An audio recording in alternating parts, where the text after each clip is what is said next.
chưa bao giờ là một con đường bằng phẳng. Từ khi sinh ra, tôi đã biết mình không thuộc về sự an nhàn. Những cơn bão tố đầu đời dạy tôi cách đứng vững, cách nhìn thẳng vào khó khăn mà không run sợ. Tôi không sợ bước tiếp, dù con đường phía trước có gồ ghề, có lắm hố sâu hay những đoạn tối tăm đe dọa. Điều khiến tôi sợ hãi nhất có lẽ là khi chẳng còn đường để đi, khi tôi bị mắc kẹt trong sự bế tắc và không còn lựa chọn nào để tiến lên. Nhưng ngay cả khi ấy, tôi tin rằng chỉ cần giữ lòng mình vững vàng, tôi sẽ tự tạo nên con đường của riêng mình.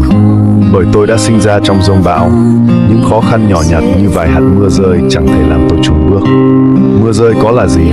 Chúng chỉ là thử thách nhỏ để tôi nhận ra rằng mình đã mạnh mẽ hơn mỗi ngày, rằng những điều nhỏ bé ấy không thể làm lu mờ ý chí và niềm tin của tôi.